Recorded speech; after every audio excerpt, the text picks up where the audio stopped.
Respecto de la meritocracia, claro que es totalmente bueno implementar la noción de meritocracia, pero siempre entender mérito respecto a qué, ¿no? Porque para determinados cargos se requieren méritos distintos y entonces a veces se asocia la palabra mérito únicamente o se circunscribe a temas, por ejemplo, no sé, académicos o de títulos profesionales, etcétera, ¿no?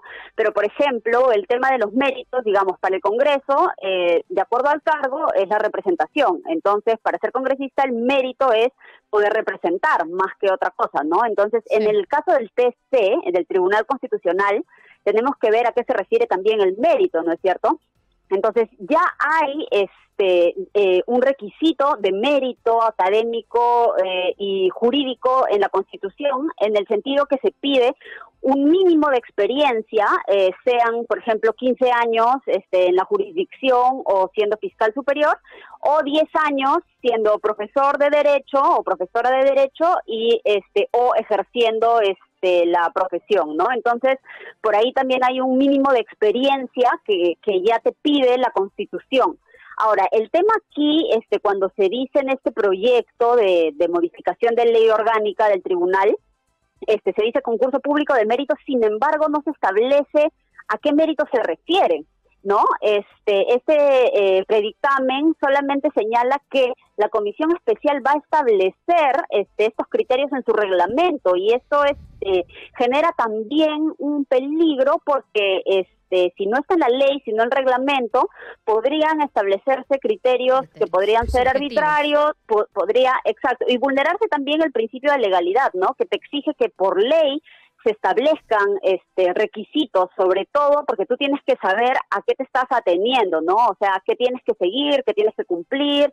Entonces, generalmente los reglamentos desarrollan las leyes establecen unos criterios y los reglamentos te dicen, por ejemplo, cómo cumplirlos o qué papel presentar para acreditarlos, ¿no? Pero en este caso están dejando toda la regulación de estos supuestos méritos, ¿no? No sabemos a cuáles se van a referir, ahorita no están en el dictamen. Correcto. Y sobre el tema de la paridad, que vendría también a ingresar al Tribunal Constitucional.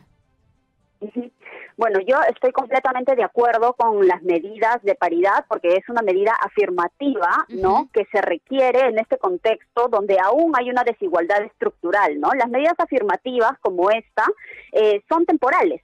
No quiere decir que siempre debería darse una cuota, un trato diferenciado, porque es un trato diferenciado, pero necesario, es un trato jurídico diferenciado para corregir una diferencia en los hechos, ¿no? Se vislumbra, perdóneme, ¿se vislumbra la paridad acaso en casi todos los órganos del Estado? ¿Vamos caminando a eso?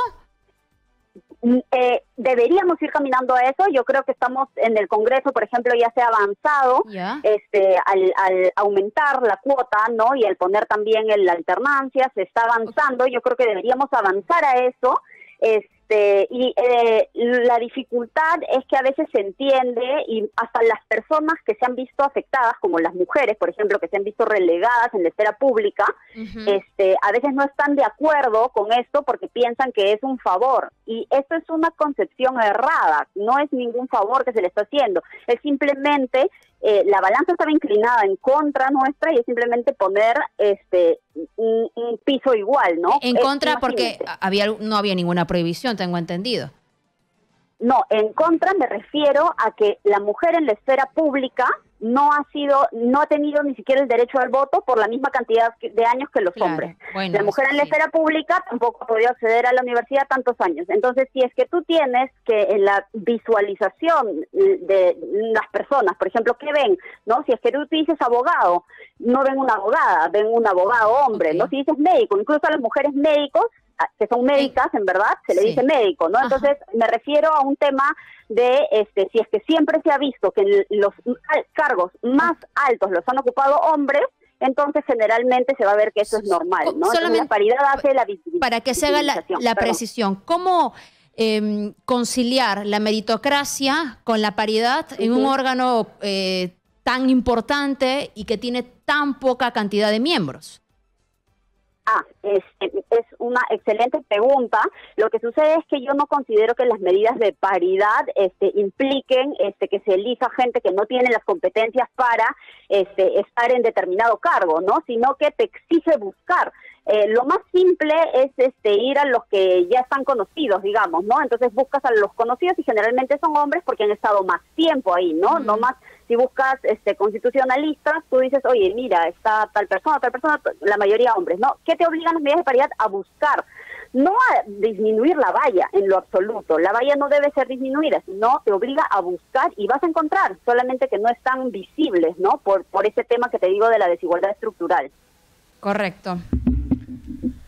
Kristen, bueno, porque la cuestión también sería, a ver, que quizá, y es el temor, me imagino, de muchos que aspiran a ser parte de ese tipo de órganos tan importantes, que no se deje atrás a alguien de pronto que tiene todos los cartones por cumplir una cuota, ¿no?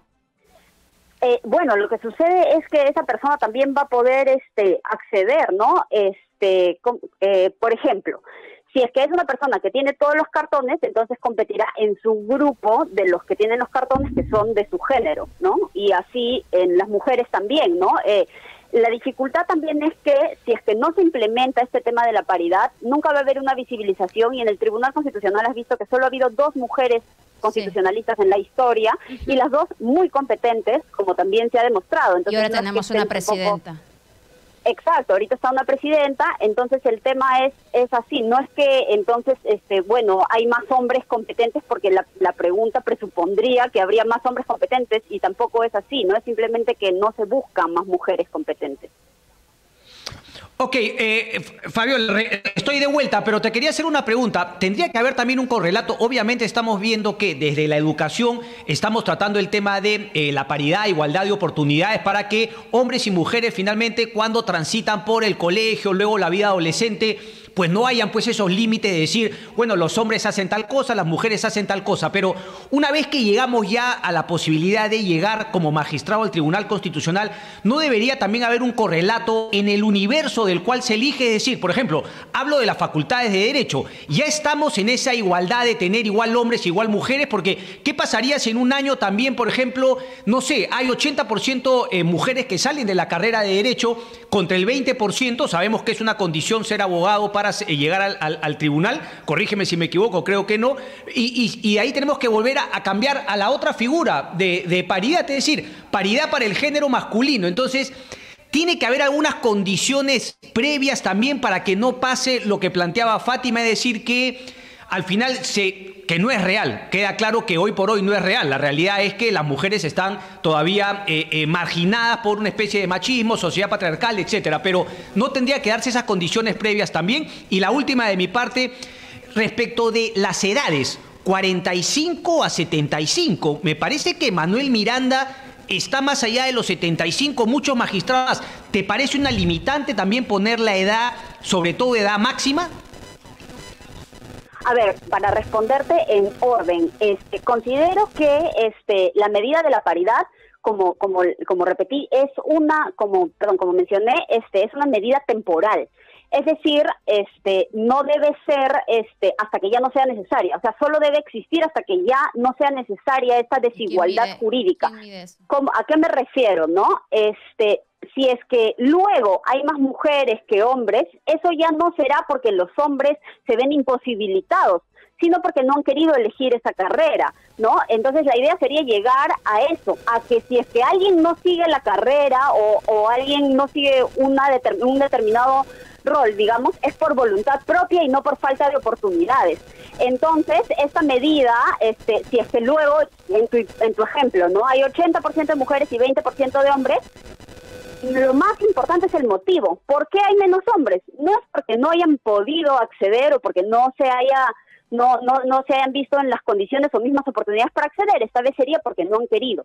En el caso de las mujeres ahorita es distinto. Si es que tuviéramos una sociedad en la que desde un inicio hubiéramos sido iguales, en que las mujeres hubieran estado en la esfera pública el mismo tiempo, y ahorita habría 80% de hombres abogados y solo 20% de mujeres abogadas, entonces no habría necesidad de la paridad y sería simplemente porque las mujeres no quisieron meterse en esta carrera, pero no es porque no quisieron en este momento, esto es por una desigualdad en las oportunidades. Entonces, por eso es que yo creo que esta medida tiene que ser temporal hasta que esto se corrija, y si luego hay más hombres o más mujeres, ya será por voluntad y no por falta de oportunidad. Ahora, bajo esa premisa, déjame picar un poquito, bajo esa premisa, sí, porque claro, han sido siempre más enfermeras mujeres que enfermeros por un tema de un prejuicio, claramente un prejuicio. Bajo esa premisa, ¿no cabría también dar una paridad, por ejemplo, en la contratación en el sector público, tanto de enfermeros y enfermeras? Mira, si es que la razón de ser por la cual no acceden es por falta de oportunidad o por esta concepción de que el rol de los hombres no es un rol cuidador, sino de las mujeres, entonces yo sí consideraría que sería idónea una medida de paridad también para desmitificar este rol, sacarlo y decir, oye, los cuidadores, las cuidadoras, claro, no se asignan no debe ser a un solo género, es a ambos. Entonces, sí, yo creo que las medidas afirmativas deben tomarse precisamente en los casos en los que no haya igualdad de oportunidades, ¿no? Y son temporales. La última, por favor, lo que te decía de las edades, ahí también podría haber una discriminación, o sea, a ver, ¿no? En la Corte Suprema de Justicia norteamericana vemos que, claro, el tema de la experiencia es fundamental y aquí estamos un poco recortando. Entiendo que sería la posibilidad de ser elegido, es decir, una persona podría ser elegida con 74 años y obviamente con una edad mayor a los 75, que es el límite según este proyecto, ya no podría ser elegido, pero sí podría continuar como magistrado. Pero igual, ¿no te parece que podría haber un problema ahí y finalmente desaprovechar el conocimiento y la experiencia acumulada en personas de esa edad? Sí, yo concuerdo más bien con tu crítica a eso, ¿no? Si bien el sistema de la Corte Suprema de Estados Unidos es distinto porque no tienen un plazo, también las personas que son electas para ser jueces de la Corte Suprema es la muerte, exacto. En cambio aquí el plazo es de 5 años, ¿no? Entonces yo sí creo que la edad en adelante, no la mínima, porque lo que se busca en este cargo es también requiere haber tenido una experiencia larga, ¿no? Exacto.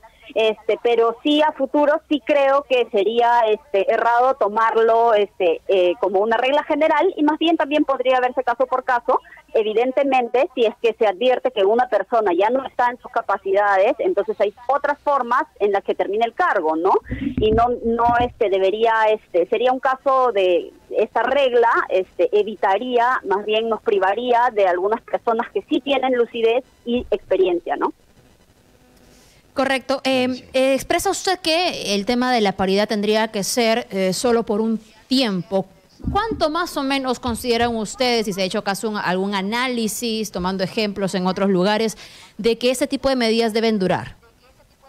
Lo que sucede es que eso va a depender de cada sociedad, porque las medidas afirmativas tampoco son suficientes en sí mismas, claro, ¿no? Tiene que ser una serie de medidas, como por ejemplo lo que decía Cristian, que en los colegios ahora se están tomando medidas para sacar la concepción esa de que uno tiene un rol por su determinado género, ¿no? Sino que todos somos iguales y todos podemos aspirar a lo mismo. Entonces, las medidas de paridad se tienen que ver en el momento. Ajá. Por ejemplo, cuando ya veamos, ¿no? Cuando ya sea normal, imagínate que ahora elijan a 7 magistradas mujeres y no elijan a 7 magistrados hombres. Te causa sorpresa, ¿no es cierto? Te causaría sorpresa, sí. Dirías que, claro, entonces quiere decir que todavía no estamos en igualdad, porque a nadie le causó sorpresa que el tribunal anterior fueran 7 hombres. Y eso, ¿no? Va a ser, no es un poco subjetivo de quien al final quiera determinar cuándo ya es normal y cuándo no. Yo creo que como sociedad, cuando vayamos avanzando y, por ejemplo, cuando nos deje de sorprender, así como no nos sorprendía cuando había 7 hombres, cuando no nos sorprenda cuando haya 7 mujeres, que es un ejemplo que puso la jueza de la Corte Suprema de Estados Unidos, ¿no? Ruth Bader Ginsburg, ella decía, ¿no? Cuando haya 9 y nadie se sorprenda, porque ellas son 9, quiere decir que estaríamos en igualdad, ¿no? Es un criterio, evidentemente eso se puede conversar cuando vayamos avanzando, ¿no? Pero ahorita todavía no estamos en esa igualdad.